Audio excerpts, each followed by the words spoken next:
Deuxième visionnage de cette vidéo que je trouve incroyable. Je pensais pas que c'était à la portée de tout le monde d'avoir une intelligence artificielle sur son ordinateur. Et en fait, cette vidéo de 12 minutes, je vais la passer en x2 avec vous et je vais vous commenter un peu ce que j'en pense et pourquoi ça me donne envie de le faire. C'est juste que intelligence artificielle, oui, on connaît, il y a ChatGPT, machin, on doit le payer, c'est sur un serveur qu'on connaît pas, ça nous prend la data. En plus de ça, on ne peut pas partager non plus des informations trop confidentielles. Ce gars-là, il est trop fort pour vulgariser les vidéos. Shubham Sharma. Et il va nous expliquer, donc en français, comment on peut installer sa propre intelligence artificielle sur son ordinateur, ou du moins dans un ordinateur qu'on a décentralisé dans un data center. Allez, c'est parti. DeepSeek, c'est une entreprise chinoise concurrente à OpenAI. OpenAI développe des modèles comme GPT-4o ou encore O1. DeepSeek a aussi ses propres modèles comme V3 ou encore R1. Pendant que OpenAI, Google, Anthropic nous enferment dans des modèles propriétaires comme Claude 3.5 ou O1 ou encore Gemini, DeepSeek, lui, propose ses modèles en open source, c'est-à-dire qu'ils sont gratuits, modifiables et utilisables par n'importe qui sans dépendre d'une big tech. Et le gros truc, c'est que le modèle R1 de DeepSeek, qui est totalement gratuit, est tout aussi performant que le modèle O1 d'OpenAI. Et pour enfoncer le clou, DeepSeek dit que R1 a uniquement demandé 5,5 millions pour être entraîné, alors que O1, lui, a coûté 100 millions de dollars à être entraîné. Depuis, l'écosystème IA est en roue libre, ça a complètement chamboulé les marchés financiers, notamment la valeur de Nvidia en bourse. Et de l'autre côté, les États-Unis accusent DeepSeek d'avoir volé les résultats d'OpenAI pour pouvoir affiner et entraîner leur modèle. Ce qui est quand même marrant parce qu'OpenAI a quand même scrappé tout le web pour pouvoir entraîner ses propres modèles. Mais pendant ce temps-là, l'application DeepSeek. Ouais, en gros, là, c'est juste qu'il nous expose que DeepSeek, c'est le concurrent direct de OpenAI, qui est en fait ChatGPT. DeepSeek aurait eu à peu près sensiblement les mêmes résultats, c'est encore un peu moins bon apparemment, que ChatGPT en dépensant des millions et des centaines de millions. Lui, DeepSeek, en 5 millions, il a trouvé la solution pour avoir la même chose que ChatGPT. Alors, on verra dans la suite de la vidéo, mais je crois qu'ils ont pêcher des informations chez ChatGPT, donc du coup ça a accéléré le process. C'est pour ça qu'ils n'ont pas eu besoin de payer autant que ChatGPT entre guillemets.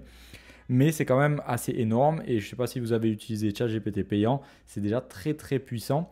Mais le problème, c'est qu'on ne peut pas l'avoir sur notre ordinateur. C'est un peu bridé, on est obligé de dépendre comme Facebook ou Instagram d'une plateforme qui va détenir nos données. C'est pas qu'une question de privatiser les données, c'est aussi qu'on va pouvoir partir dans tous les sens parce que là, c'est payant. Donc au plus on utilise de ressources, au plus on va payer. Mais si ça nous appartient, alors c'est illimité les ressources. Et du coup, on va pouvoir construire des sociétés sur des intelligences artificielles qui nous appartiennent. Ça, c'est un truc de fou. DeepSeek est devenu l'application numéro 1 gratuite téléchargée sur l'App Store dépassant ChatGPT. En ce moment, depuis 48 heures, DeepSeek est en train de subir une cyberattaque qui rend inutilisable l'API DeepSeek. Et ça ne l'a pas du tout empêché de sortir un tout nouveau modèle qui s'appelle Janus Pro, qui est un modèle de génération d'images cette fois-ci, qui vient concurrencer de manière frontale le modèle d'OpenAI qui s'appelle DALL-E. Bref. Ouais, je ne sais pas si vous avez déjà essayé DALL-E sur OpenAI, franchement c'est très très puissant, ça génère des images, donc c'est plus juste du texte ou du code ou quelque chose de très simple. Là c'est vraiment, ils ont même sorti Sora aussi, OpenAI, et du coup là on peut faire des vidéos aussi. Donc là apparemment DeepSeek il est en train de faire à peu près la même chose. Donc ça aussi ça serait un truc de fou de pouvoir générer ses propres images et vidéos sur son propre serveur, c'est un truc de fou. En ce moment, c'est une série pleine de rebondissements. Et très honnêtement, on a du mal à suivre. Mais si on met de côté les news pendant 5 minutes, qu'est-ce qui est vraiment intéressant pour nous en tant qu'utilisateurs? Eh bien, c'est le mot open source. Ça veut dire que là, le modèle DeepSeek R1, vu qu'il est gratuit, on peut le prendre, le télécharger, le mettre sur notre ordi, le faire tourner sans internet, du coup, mais aussi sans avoir la peur d'être espionné en utilisant ChatGPT par exemple. Donc en fait, un kiné, un médecin, un avocat peut avoir son IA privé entraîné sur ses données sans. Ouais, c'est pour ça qu'il parle de kiné, d'avocat et tout. La première fois que j'ai regardé, je me suis dit pourquoi il parle de ça. C'est juste parce que sur OpenAI, si on balance des données d'autres patients, d'autres personnes que nous-mêmes, du coup on ne respecte pas le secret professionnel. Et du coup, c'est pour ça qu'ils parlent des kinés, des patients, des docteurs qui peuvent maintenant utiliser leur propre IA. Bon, on va voir dans la suite de la vidéo. Et du coup, ne plus se préoccuper des données privées parce que là, c'est notre IA qui nous appartient. Dépend d'une entreprise US. Mais je trouve que l'erreur que beaucoup de gens font, c'est se précipiter sur l'application DeepSeek ou sur le site de DeepSeek, commencer à l'utiliser et se rendre compte que oui, le modèle est plus performant que ChatGPT 4 par exemple, celui qui utilise avec l'abonnement à 20 € par mois. Ils se rendent compte aussi que c'est gratuit pour un modèle qui est tout aussi performant que le modèle O1 pour lequel moi je paye bêtement 200 € par mois. Et comme vous le savez, et comme dit Dicton, quand c'est gratuit, c'est vous le produit. Hop hop hop. Et là vous allez me dire, mais attends, il y a 2 secondes, tu nous as dit que c'était gratuit parce que c'était open source, et là c'est gratuit et tu dis que c'est nous le produit. Qu'est-ce qui se passe? Je vous explique. Je vais faire une petite analogie.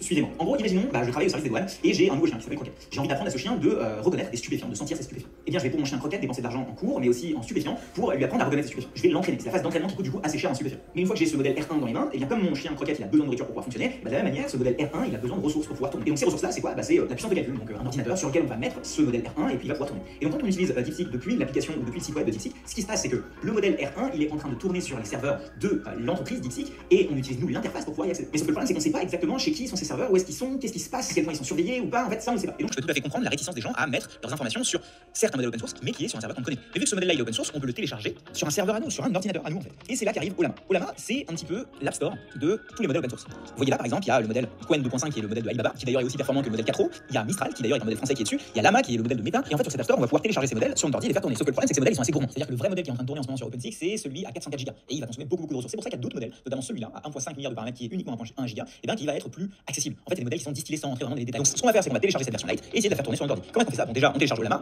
Une fois qu'on a téléchargé Ollama, on peut essayer sur Windows ou sur Mac. Donc là déjà c'est un truc de fou qu'on puisse télécharger des intelligences artificielles sur notre ordinateur.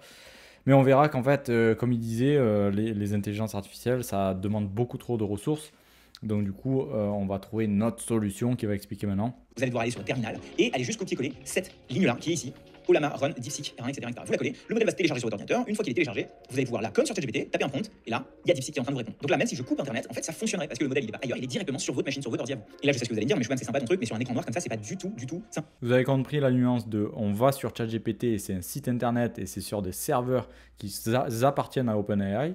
Et là, on télécharge carrément le logiciel qui est en fait l'intelligence artificielle. Donc c'est ça vraiment la nuance de fou qu'il faut vraiment saisir dans la notion open source. Simple à utiliser. Et vous avez raison. Mais heureusement qu'il y a un truc qui est aussi open source qui s'appelle WebUI qui nous permet en fait d'avoir une interface pour pouvoir communiquer et interagir avec le modèle. Là en gros il disait que c'était aussi compliqué à s'en servir parce qu'il faut aller interagir dans le terminal de l'ordinateur, tout ça, et c'est pas donné à tout le monde, et en plus de ça c'est un peu dégueulasse, l'interface c'est vraiment pas top. Et là en fait il nous fait télécharger un autre truc avec une interface comme ChatGPT, et du coup ça va être plus facile pour classer les dossiers, classer les trucs. On est en train de faire tourner sur notre ordi, et là vous voyez du coup dès que je vais taper un prompt, boum, mais celui qui me répond ici c'est pas le modèle sur internet mais directement sur mon ordi. Donc là si vous êtes avocat ou dans le milieu de la santé, il y a vraiment plus de débat. Même si du coup vous voulez pas du tout utiliser un modèle étranger mais utiliser un modèle français, et bien vous allez sur le site d'Ollama, vous sélectionnez Mistral, vous copiez de la même manière cette petite phrase en question, vous la collez directement dans votre terminal et là boum, vous avez accès à Mistral. Et puis avec cette approche, ce qui est dingue, c'est qu'à chaque fois qu'il va y avoir une mise à jour et une innovation, vu que c'est open source dans ces différents modèles, et bien vous allez pouvoir y accéder juste en allant sur Ollama et en mettant à jour votre modèle. Alors oui, ça va être une version distillée, ça va pas être exactement la version qui va être sur internet, mais au moins vous protégez vos données. Pour ces personnes-là qui jusque-là étaient en mode ouais mais moi je peux pas utiliser les modèles d'IA parce qu'en fait c'est trop sensible sur quoi je travaille, vous avez la solution. Peut-être que vous êtes comme moi et que vous utilisez beaucoup d'automatisation. Et dans vos logiciels d'automatisation comme Make ou N8N, vous utilisez eh bien de l'IA. Donc les modèles comme Claude ou encore GPT directement intégrés dans vos automatisations. Pour chaque modèle en question, il y a deux manières d'utiliser. Une avec l'interface que vous connaissez certainement parce que vous avez utilisé ChatGPT, donc il y a l'interface de ChatGPT qui permet d'utiliser un modèle comme 4.0 ou 1. Et de l'autre côté, il y a l'API. L'API c'est accéder directement au modèle via des outils externes comme Make ou N8N. Et bien l'API ça coûte de l'argent tout simplement parce que les modèles faut les faire tourner sur des machines et que ces machines consomment des ressources, etc. Par exemple le modèle O1 quand on va sur le site de OpenAI, il a un prix par token, c'est-à-dire que suivant la quantité d'entrée et de sortie de contenu dans ce modèle, vous allez payer. DeepSeek R1 de la même manière, et il a un prix. D'ailleurs ce prix est beaucoup moins cher, c'est pour ça qu'il fait autant parler de lui, c'est qu'il est à peu près à 2. Donc là en fait il est en train de parler que si on veut automatiser les choses, donc c'est un peu le principe de l'intelligence artificielle, on l'utilise pour automatiser les choses ou alors pour avoir des informations un peu plus poussées que d'habitude sur une recherche Google. Mais là en gros il utilise des logiciels comme Make et N8N qui sont des trucs d'automatisation qui font en fait le pont entre vos applications. Et du coup, ça part par exemple de DeepSeek, ça fait une recherche sur l'intelligence artificielle et ça part dans N8N qui va faire le lien avec votre Google Sheets et ça va mettre à jour un tableau par exemple. Du prix que facture le modèle O1. Et là, il est en train de dire aussi que DeepSeek, chaque requête, elle coûte beaucoup moins cher que OpenAI. Donc ça veut dire qu'on peut exécuter beaucoup plus de choses avec le même prix, quoi. Incroyable. C'est-à-dire que quand vous avez beaucoup d'automatisation avec de l'IA qui tourne, le fait de tout remplacer par DeepSeek, eh bien ça va vous faire gagner beaucoup d'argent simplement. Et là vous allez me dire, mais comment est-ce que je fais quand j'ai des données sensibles? Est-ce que je peux quand même automatiser? Et bien là, techniquement, vous pouvez utiliser la même technique que tout à l'heure. C'est-à-dire qu'au lieu d'utiliser les modules de DeepSeek, Anthropic ou encore OpenAI, vous allez pouvoir appeler votre ordinateur directement. Sauf que le problème, c'est que votre ordinateur, il est pas tout le temps allumé, et deux, il est peut-être pas aussi puissant. Et c'est là que vous avez peut-être l'idée de vous dire, attends, Shouban, tu m'avais dit qu'on pouvait l'installer sur un serveur. Donc peut-être que moi, si j'arrive à acheter ou louer un serveur quelque part en France, je peux donc normalement installer Ollama et donc faire tourner mes propres modèles si le serveur est assez puissant et derrière y accéder comme je veux. Et vous avez raison. Et pour ça, eh bien, il va falloir juste louer un serveur quelque part. Et moi, j'ai demandé du coup à mes amis de Hostinger si on pouvait sur leur serveur faire tourner Ollama. Et vous allez voir, c'est assez cool ce qu'ils ont. Et en plus de ça, Hostinger est partenaire de cette vidéo. Et donc, on va utiliser Hostinger pour pouvoir voir comment est-ce qu'on peut installer Ollama sur un serveur de chez eux. Parce qu'un serveur, c'est quoi? Au final, c'est juste un gros ordinateur sans écran qui est posé quelque part dans un data center. Hostinger, ils ont des serveurs en France. Vous voyez ici, j'ai le choix entre plein d'applications. Ça veut dire qu'en fait, c'est des serveurs qui viennent avec des applications préinstallées comme WordPress, Docker ou encore Là, il est en train de parler de Hostinger, qui est en fait un hébergeur qui va nous permettre justement de décentraliser son ordinateur. On n'est pas obligé de télécharger tout sur notre ordinateur et de le faire tourner sans arrêt. Parce qu'on ne pourrait pas faire tourner un ordinateur sans arrêt et on n'aurait de toute façon pas assez de Tera et tout ça. Enfin, il faut vraiment des machines qui tournent vraiment que pour ça. Et donc du coup là, on va installer sur Hostinger, qui est en fait un ordinateur dans le cloud chez eux, chez Hostinger.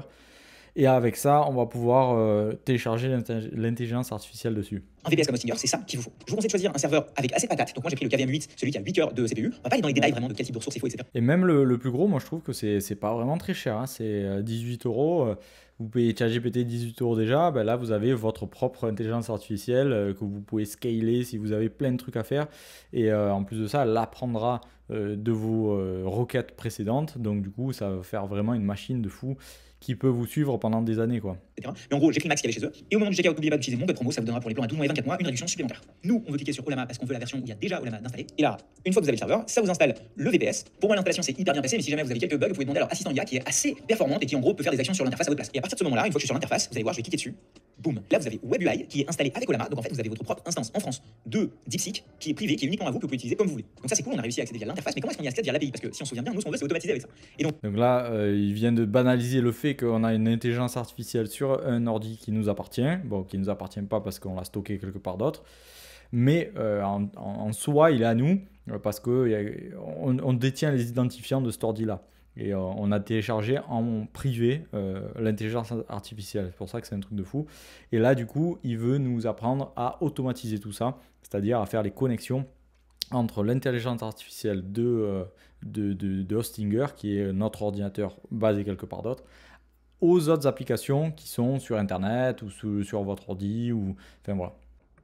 Donc, quand on va regarder sur le site de Ollama, on se rend compte que, en fait, Ollama a une API qu'on peut directement accéder. Alors là, je vous épargne un petit peu les détails, mais grossièrement, ce qu'il va falloir faire, c'est rendre ce serveur disponible sur une URL. Donc pour ça, on va utiliser un truc qui s'appelle ngrok, qui vous permet de créer un tunnel. Bref, on va pas trop dans les détails, mais l'idée, c'est que c'est bon, vous avez maintenant votre serveur Ollama avec une URL, que vous allez pouvoir aller sur Make ou sur N8N et faire un appel à Ollama. Donc j'ai ici un exemple avec Google Sheet, dans lequel j'ai des prompts qui sont ici écrits. Je vais cliquer sur mon scénario, et là, vous allez voir. Ça, en gros, c'est Make. Donc on a des étapes.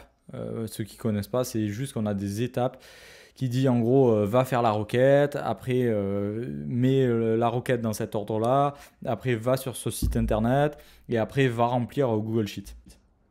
Qui va faire appel à mon serveur Ollama que j'ai moi-même déployé avec Hostinger. Alors attention, c'est pas la même puissance de serveur que les serveurs d'OpenAI ou encore de DeepSeek, donc ça prend un peu plus de temps, même si on est sur un gros serveur. Mais n'empêche, c'est hyper sécurisé. Vos documents et vos informations restent chez vous. Et de la même manière, sur WebUI, il y a plein d'options pour pouvoir ajouter vos propres documents, pour pouvoir pré-prompter les différents prompts que vous allez taper. C'est assez cool. Et pour ceux qui veulent pas utiliser Make, parce que là aussi Make est un outil propriétaire, bah il y a N8N. N8N, c'est un outil open source. Et là aussi, sur un VPS de chez Hostinger, vous allez pouvoir installer votre propre instance de N8N. J'avais déjà fait une vidéo sur N8N si jamais ça vous intéresse, mais si jamais vous voulez qu'on aille. Il y a Make et N8N, c'est deux concurrents, mais apparemment il dit que N8N c'est open source aussi. Je pense qu'il faut payer pour accéder au serveur, mais peut-être qu'après on détient toute la chaîne, peut-être. Un peu plus en détail dans comment installer de l'open source, etc. sur des serveurs. Ça me fait hyper plaisir de faire une vidéo dessus, dites-le moi en commentaire. Mais maintenant que vous avez une instance en local qui tourne d'un modèle comme Mistral ou DeepSeek, on peut aussi utiliser un truc qui s'appelle Bolt.diy qui permet de créer des applications comme avec l'outil Bolt que je vous avais déjà présenté sur cette chaîne dans ma dernière vidéo. Et bien, on va pouvoir utiliser notre propre domaine pour générer en fait du code. Et du coup, éviter de payer le vrai Bolt. Pareil pour opérateur de ChatGPT qui je vous avais montré et qui me coûte 200 balles par mois. Et bien là, je peux utiliser un truc qui s'appelle Browser Use et le connecter directement à mon propre modèle à moi et faire des actions sur Internet, non pas avec opérateur à 200 balles par mois, mais mon propre modèle à moi. Les possibilités sont vraiment infinies. Mais si jamais vous voulez utiliser ces trucs là, genre Browser Use, Bolt.diy, déjà dites-le moi en commentaire. Mais ensuite, allez regarder cette vidéo dans laquelle je présente comment est-ce que j'ai créé 10 applications avec uniquement l'aide d'outils comme Bolt, donc des IA qui génèrent du code qui derrière génèrent des applications. Pour résumer un peu, c'est juste que c'est un truc de fou qu'on puisse avoir notre intelligence artificielle sur notre serveur perso. Le serveur, c'est juste un ordinateur, c'est-à-dire on télécharge comme on téléchargerait un jeu, comme si on téléchargeait Angry Birds sur notre téléphone. Là, on aurait notre propre intelligence artificielle, c'est-à-dire ChatGPT, qui nous appartient et on peut traiter des données qui sont sensibles parce que c'est à nous. Et du coup, avec ça, on peut vraiment aller de partout sur toutes les applications qu'on a en cours. Bon, c'est sûr que si on ne se sert pas d'Internet, il n'y a pas trop d'intérêt. Pour éviter de payer aussi un abonnement à une société comme OpenAI qui en fait n'est pas open. C'est pour ça qu'il y a plein de jeux de mots qui disent que OpenAI c'est l'intelligence artificielle la moins open. Parce que du coup, on a des intelligences artificielles comme DeepSeek. DeepSeek, ça veut juste dire rechercher en profondeur. Et du coup, cette société-là met à disposition de l'open source. Et ça permet un développement de cette application bien plus rapide quand c'est donné à tout le monde. Et c'est peut-être aussi pour ça qu'ils l'ont fait. Bon, après, il y en a plein qui disent que comme ça vient de Chine, il y a peut-être un cheval de Troie dedans et tout ça. Mais là, comme on vient de le voir, si on veut ne pas le connecter à Internet, vraiment, on le garde en local. Il faudra voir s'il n'y a pas des points négatifs qu'on n'avait pas vus jusqu'à présent parce que c'est très récent. Mais c'est quand même un truc de fou. Moi, ça m'a assez chamboulé ce genre de vidéo parce que c'est accessible à tous. Et voilà, si vous voulez le faire, ben voilà, vous avez l'exemple. En 10 minutes, il nous a fait un tuto. Et ce gars-là, allez le suivre, c'est un bon gars. Portez-vous bien, à plus tard.